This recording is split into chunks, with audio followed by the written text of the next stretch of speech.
नमस्कार दोस्तों, मैं कमल यादव। आज मैं हिंदी एकेडमी में आप सभी लोगों का स्वागत करता हूं और इस वीडियो में रूपक अलंकार के ऊपर परिचर्चा करने जा रहा हूं। रूपक अलंकार का तात्पर्य होता है जब एक वस्तु किसी दूसरे वस्तु का आकार ग्रहण कर ले तो वह रूपक अलंकार होता है। या आप यह भी कह सकते हैं कि जब उपमेय के द्वारा उपमान का निग्रहण कर लिया जाए वहाँ पे रूपक अलंकार होता है। इसके अलावा आप यह भी कह सकते हैं जब उपमेय को उपमान के रूप में दिखाया जाए या उपमेय को उपमान मान लिया जाए वहाँ रूपक अलंकार होता है।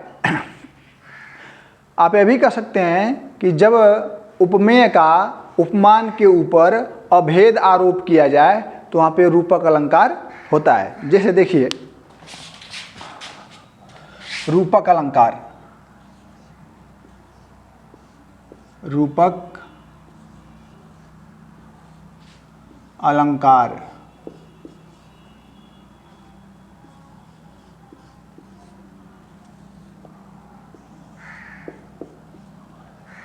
परिभाषा में हम क्या कर रहे हैं कि जब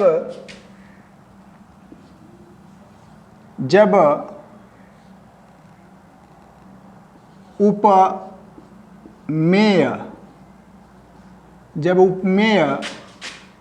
को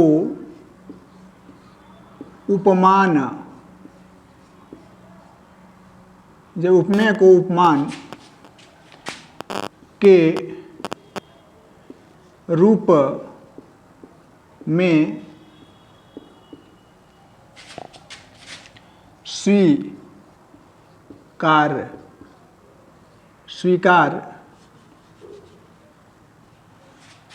के रूप में स्वीकार कर लिया जाए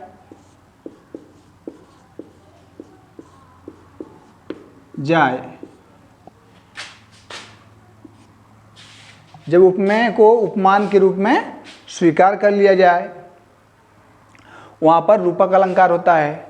हम यह भी कह सकते हैं कि जहाँ पर उपमेय का उपमान पर अभेद आरोप किया जाए वहाँ पर रूपक अलंकार होता है। अथवा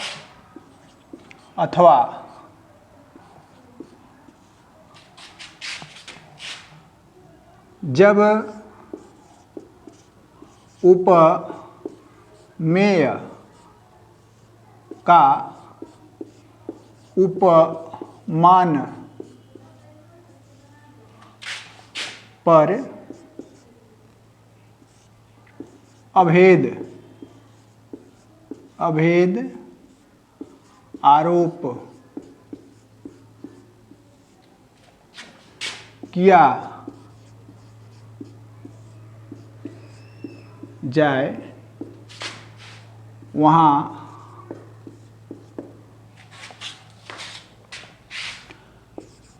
रूपक अलंकार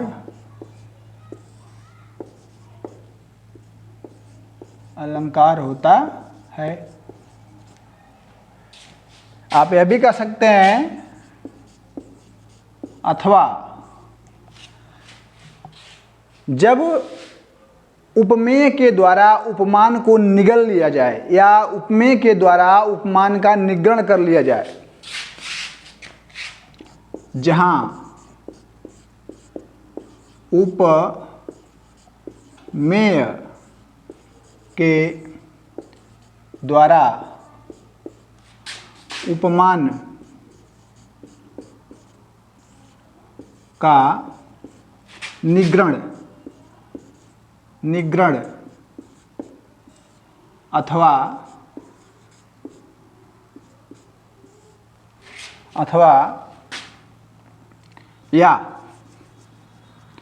या उपमेय के द्वारा उपमेय के द्वारा उपमान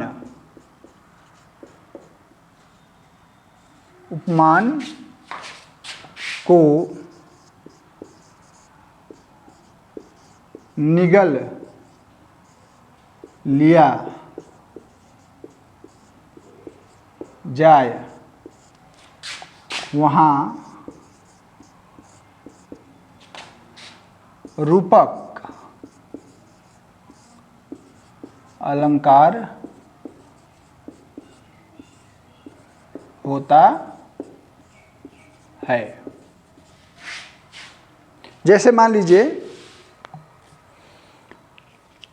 यदि हम एक अमरूद लें और उसको मैं खा रहा हूँ और अमरूद बहुत मीठा है। अब अमरूद की प्रशंसा में मैं कहूँ अरे ये अमरूद नहीं है, यह तो कश्मीरी सेब है। तो अमरूद जो एक उपमेय के रूप में हमारे पास स्थित है और कश्मीर सेब जो हमसे दूर है उपमान के रूप में, परंतु हमने इस अमरूद के ऊपर यह कह करके कि यह अमरूद नहीं कश्मीरी सेब है, इस अमरूद के द्वारा कश्मीरी सेब पर हमने किसका आरोप कर दिया? अमरूद का आरोप कर दिया कि यह अमरूद नहीं है, यह कश्मीरी सेब है। अर्थात मैंने अमरूद को कश्मीरी सेब मान लिया। उपमेय के ऊपर उपमान के ऊपर उपमेय का अभेद आरोप हमने कर दिया। यहाँ पर अमरूद जो है कश्मीरी सेब का रूप धारण कर लिया, इसलिए यहाँ पर रूपक अलंकार होगा। या आप यह भी कह सकते हैं कि अमरूद जो है उपमेय है, यह कश्मीरी सेब उपमान का मुखौटा ग्रहण कर लिया, इसलिए यहाँ पर जो है रूपक अलंकार होगा। जैसे मैं उदाहरण देता हूँ एक,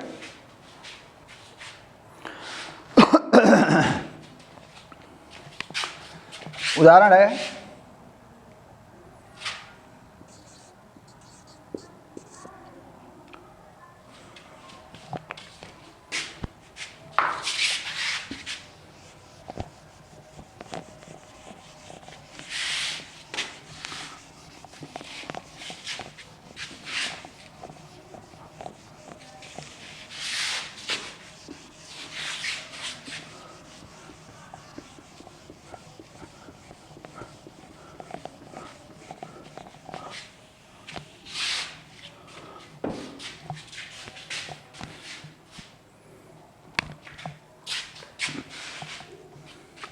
उदाहरण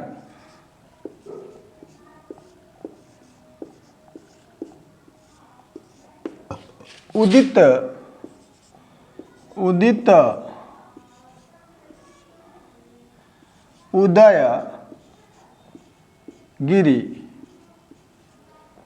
उदय गिरी मंच पर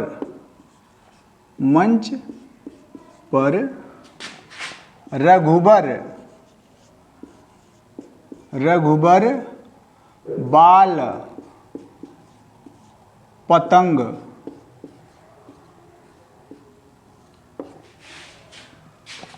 फिर दूसरी पंक्ति में कह रहा है विकसे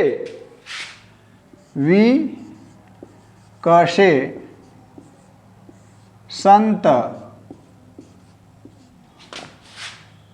सरोजवन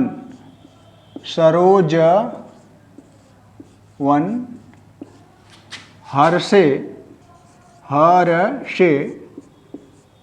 लोचन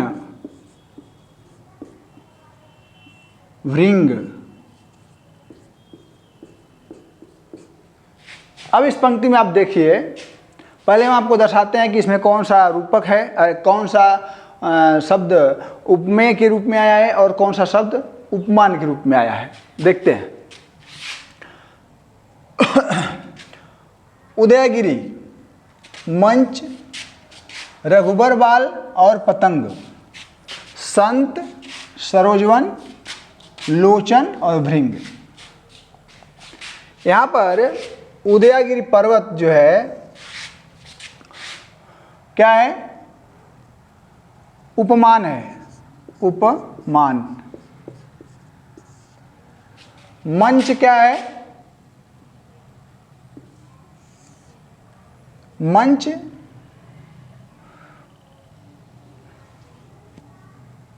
उपमेय है, उपमेय है। रघुबर बाल, ये राम, बालक राम, बालक राम क्या हैं? ये हैं उपमा, उपमेय। और पतंग यानी सूर्य,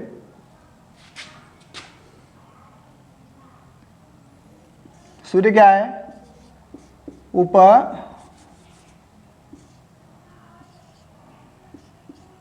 उपमान है। संत सरोज, संत लोग क्या हैं? उपमान, उपमेय है। सरोजवन क्या है? उपमान है। लोचन उपमेय है। और भृंग, भृंग जो आया हुआ है उपमेय है, उपमान है।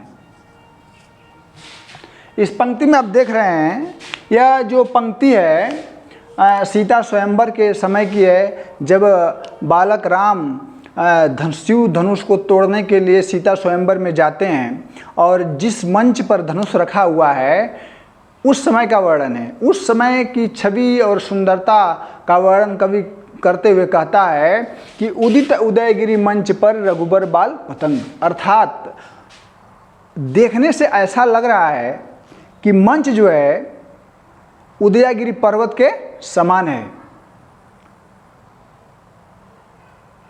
उदयगिरी पर्वत किसके समान है? जो मंच है किसके समान है? उदयगिरी पर्वत के समान है। और बालक राम की जो के मुखमंडल की जो शोभा है उसको देखने से ऐसा प्रतीत होता है कि उस उदयगिरी पर्वत रूपी मंच पर सूर्य रूपी या जो बालक रूपी जो सूर्य है उसकी चमक पड़ रही है। और इस दृश्य को देख करके संत सरोजवन, संतों का जो मुख है कमल में, संतों का जो मुख है जल में खिले हुए कमल के समान दिखाई दे रहा है। हर्षे लोचन भृंग, और उनके चेहरे की प्रसन्नता को देख करके उनके ऋषियों का जो नेत्र हैं उनको देखने से ऐसा लग रहा है कि उस पर भौरा मंडरा रहा है। यानी अर्थात मुख रूपी, संतों के मुख रूपी कमल पर नेत्र रूपी भौरा मंडरा रहा है। तो इस पंक्ति में आप देख रहे हैं कि मंच पर आरोप किया गया किसका? उदयगिरी पर्वत का। अर्थात मंच क्या है? उपमेय है। और उदयगिरी पर्वत क्या है? उपमान है। यानी मंच को उदयगिरी पर्वत मान लिया गया है। मंच पर उदयगिरी पर्वत का आरोप किया गया है। बालक राम पर किसका आरोप किया गया है? सूर्य का आरोप किया गया है। और संतों के मुख कमल के समान, संतों के मुख को जो है कमल के समान स्वीकार किया गया है। लोचन भृंग, और उनके नेत्रों को भौरों के समान बता रहा है, इसलिए यहाँ पर रूपक अलंकार होगा। अब इन्हीं शब्दों के साथ मैं अपनी वाणी को विराम देता हूँ। धन्यवाद।